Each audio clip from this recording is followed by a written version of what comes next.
Est-ce que tu as déjà remarqué que certaines personnes ont aucune difficulté à maintenir leurs habitudes, puis il y en a d'autres qui ont de la misère à dépasser le jour numéro 3? Peut-être que tu l'as déjà vécu toi-même, par exemple, aller au gym, faire sa meal prep, faire ses steps. Tu commences en flèche, puis là, plus le temps avance, plus les habitudes prennent le bord. Pourquoi? Comment ça se fait que ça arrive? Tu pourrais penser que c'est une question de volonté, une question de motivation, ou que tu es juste peut-être paresseux. Mais la définition populaire qu'on a de la motivation, qui est l'envie de faire quelque chose, n'a pas vraiment rapport avec les habitudes. C'est pour ça qu'aujourd'hui, on va voir les 3 phases scientifiquement parlant sur comment bâtir une habitude exactement comme se brosser les dents. Et d'ici la fin de la vidéo, je vais même te donner il appelle ça en anglais un text to fill, un texte à remplir, où tu vas pouvoir vraiment juste remplir les cases et ça va te permettre d'avoir un beau plan de match pour des nouvelles habitudes. Voir combien de temps ça prend pour bâtir une habitude et fun fact, ce n'est pas 21 jours comme tu pourrais entendre sur les réseaux sociaux.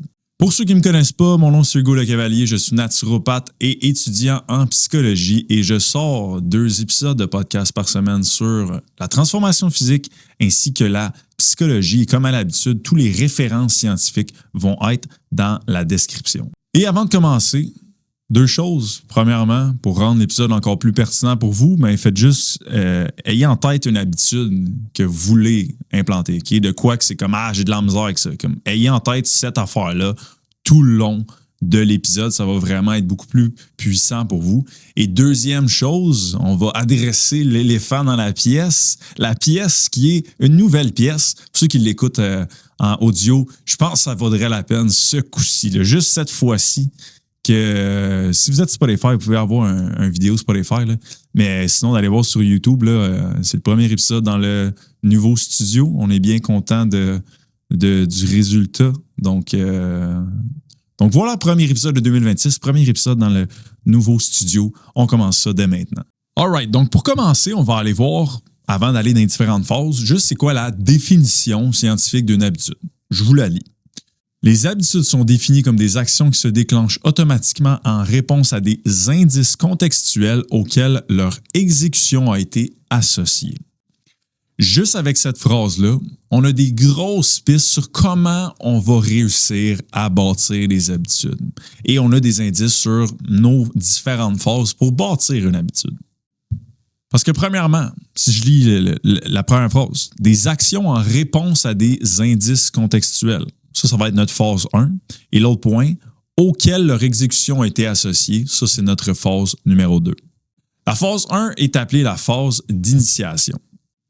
Cette phase-là, c'est le moment où on choisit quoi faire et dans quel contexte on va le faire. Donc, vous pouvez vraiment voir ça comme un jeu. Vous pouvez le voir la même. On veut réussir la phase 1 pour passer à la phase 2. On veut réussir la phase 2 pour passer à la phase 3. Fait que si on veut réussir notre phase numéro 1, premièrement, il faut avoir un comportement en tête. Là, c'est assez évident, mais c'est quand même ça. Fait que premièrement, il faut avoir c'est quoi le comportement, l'action précisément qu'on veut faire. Ensuite, c'est savoir dans quel contexte précis on va le faire. Et dernier point, c'est avoir les bons niveaux de motivation derrière lesquels on veut faire ce comportement-là. Si ces 3 choses-là sont intactes, votre phase 1 est réussie, vous pouvez basculer à la phase numéro 2. Donc, voici une petite checklist, puis je vais vous donner, comme je vous dis, là, vous allez le voir en commentaire, là, un petit lien pour avoir le texte à remplir, mais une petite checklist pour cette phase-là. Donc, 1, c'est quoi le comportement que je cherche à faire? 2, je vais le faire où? Quand et comment. Je vous le dis, il faut être précis. Si c'est trop flou, le cerveau ne marche pas au flou. Il faut qu'on soit précis. Où, quand, comment. Et le dernier point qui va déterminer c'est quoi les raisons derrière lesquelles je veux faire ça, c'est de se poser la question, l'idée de faire ça, elle vient de où exactement? Donc, voici un exemple à ne pas faire. C'est quoi le comportement que je cherche à faire? Faire ma préparation de repas. Ça, c'est correct. Hein? C'est correct. On est correct là-dessus.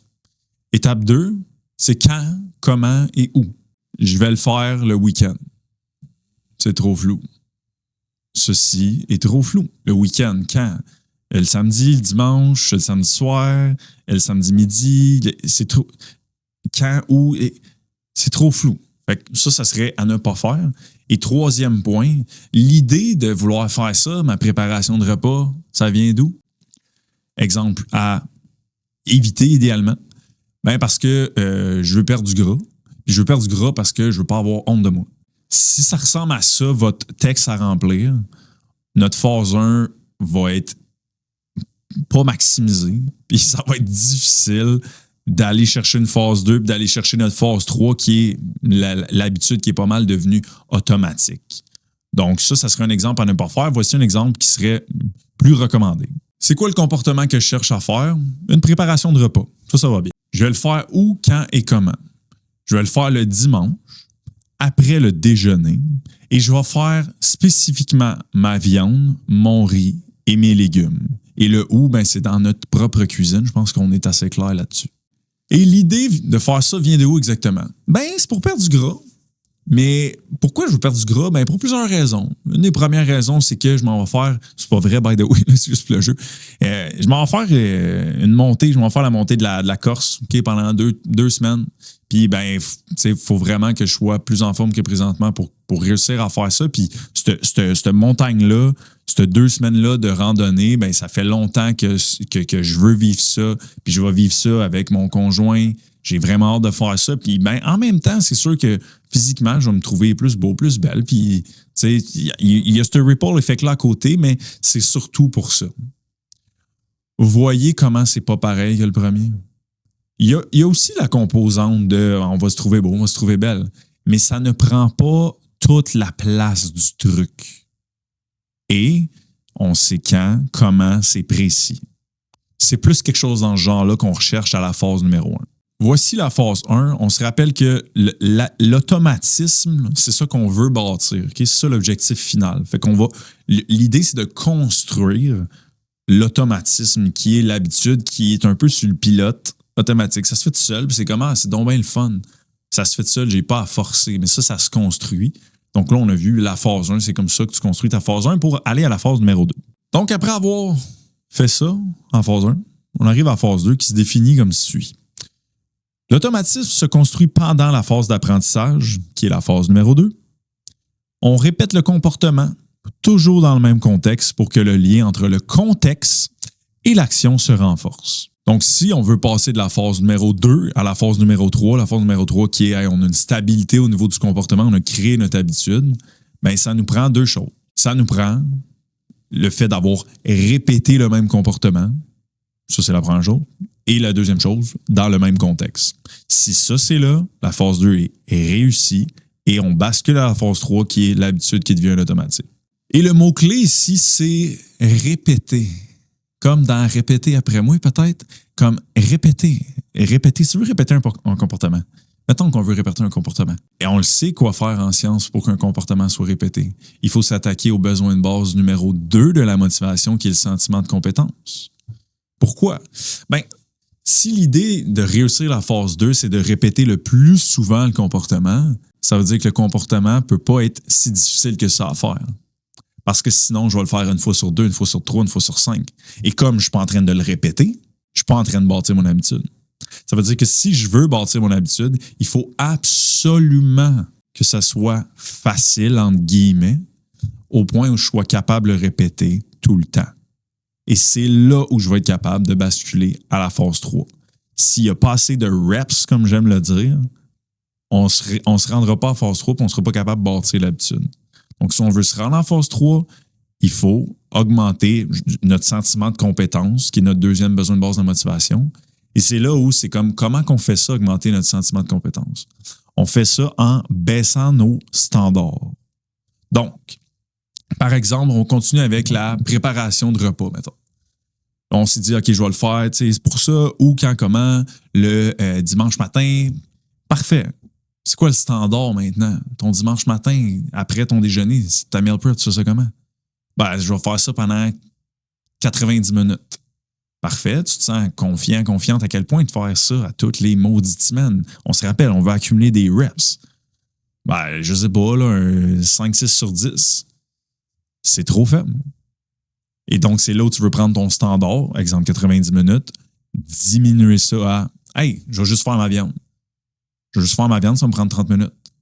Ouais, mais là, c'est parce que là, ma vie, j'ai pas fait mes légumes. Puis là, j'ai pas fait mon riz. Puis là, tu sais, continue à faire ça. T'accumuleras pas tes reps. Et ceux qui vont accumuler les reps de même, leur sentiment de compétence est assez haut. C'est parfait. Si votre 90 minutes, vous êtes comme moi, je suis confiant à 8 sur 10 de le réussir à toutes les semaines, pour les 52 prochaines semaines, good, vas-y de même. Mais mens-toi pas à toi-même. Parce que la règle générale, il faut qu'on baisse notre standard. Fait que si vous voulez implanter une habitude, assurez-vous de baisser le standard pour vous assurer qu'il y ait des reps. Même principe si vous voulez faire plus de pas. Si une journée, là, vous dites, OK, moi, je vais toujours marcher après souper. Puis, règle générale, vous marchez 60 minutes, mettons. Puis, il y a une soirée là, que vous essayez d'implanter cette habitude-là, puis ça ne vous tente pas de faire les 60 minutes. Puis, c'est comme si tu maintiens ton standard à 60, tu y vas pas. Baisse ton standard, vas-y 15, parce que c'est ta reps qui compte. Puis quand tu vas avoir accumulé assez de reps, tu vas avoir associé ce nouveau comportement-là avec ce contexte-là. Ça va devenir une habitude. Et là, tu vas pouvoir augmenter ton standard pour aller à plus de minutes, plus de steps, plus de whatever. Mais à court terme, si tu tiens mordicus sur ton haut standard, tu te tires dans le pied et tu n'accumules pas de répétitions et donc tu ne réussis pas à bâtir ton habitude. Fait que voici le texte à remplir. Je n'ai pas parlé pour la phase 1, là, parce que j'avais pas mal tout dit, mais la phase 2, je trouve ça important de vous le mentionner. Là, fait que je l'ai devant moi, le texte à remplir. Là. Fait que ça va être de dire mon comportement est, fait que là, mettons, faire ma préparation de repas. Je le fais quand, où, comment. Et là, c'est là où on va dans tester votre sentiment de compétence. Sur une échelle de 0 à 10, à quel point je me sens confiant de répéter ce comportement tel quel pendant les 12 prochains mois. Mentez-vous pas à vous-même pour l'amour du bon Dieu. S'il vous plaît. Combien de fois je demande ça dans des suivis? Comme, hey, tu sens confiant à combien, mettons, de passer de, je vais l'abuser juste pour l'imager, là, mais passer de 2000 steps à 12 000 steps? Ah, 9 sur 10, c'est un esti de pète. C'est comme, vraiment, ben oui, c'est comme, ben non, on le sait que. Ben non, ouais. Fait que, et comme, ne soyez pas dupés par vous-même en mode non, check-moi bien aller. C'est comme, non. Ne vous mentez pas. Quitte à ce que, hey, finalement, c'était peut-être trop facile. On va augmenter le standard par après. Mais au moins, à court terme, on va accumuler des reps. Ton 9 sur 10, tu vas le faire une couple de fois. En fait, ton 2 à 12 000 steps, tu vas le faire 2-3 fois, tu vas te brûler, tu vas arrêter. Donc, voici la question numéro 2. À quel point sur 10, on est confiant de répéter tel quel ce comportement-là pendant 12 mois.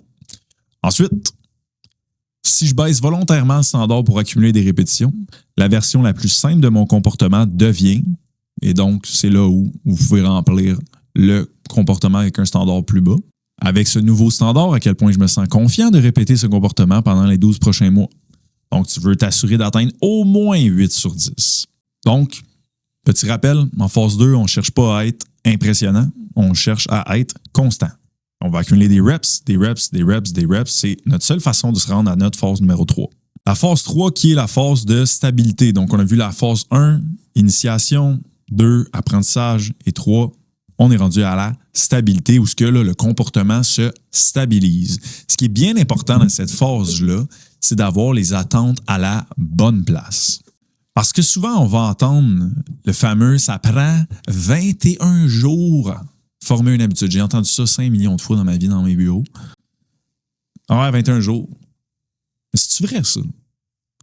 C'est rare, hein? C'est rare qu'on parle d'affaires sur les réseaux sociaux, que c'est vrai quand on regarde la science. Non, ce n'est pas vrai. Si on regarde la science, là, en moyenne, c'est une récente méta-analyse, en moyenne, c'est 66 jours. C'est une moyenne. Moi, ce qui m'intéresse, c'est le range au complet. Parce que en moyenne, il y a des données, il y a des données plus haut que 66, mais il y a des données plus bas que 66 aussi. Puis là, tu fais un tapon avec ça, ça te donne 66. Mais le range, ça ressemble à quoi? Tenez-vous bien, tenez votre volant. 18 à 265 jours. Bâtir une habitude. Fait que ayez les attentes à la bonne place avant de commencer. Puis ça, dans une des recherches, les auteurs étaient bien capitales là-dessus, je vais vous le lire. Là. Ils disaient « Des attentes irréalistes quant à la durée du processus de formation d'une habitude peuvent amener les patients à abandonner pendant la phase d'apprentissage. Donc, pendant la phase 2, si on a des attentes qui sont irréalistes face au nombre de temps que ça va prendre avant que ça devienne automatique, ça va nous faire sortir de cette phase-là et donc nous empêcher d'atteindre notre phase 3 qui est notre habitude automatique. Et là, vous me dites, 18 à 200 quelques jours, 260 jours, c'est comme, pourquoi il y a un aussi gros range? Mais c'est parce qu'une habitude, c'est comme, je veux plus boire de l'eau.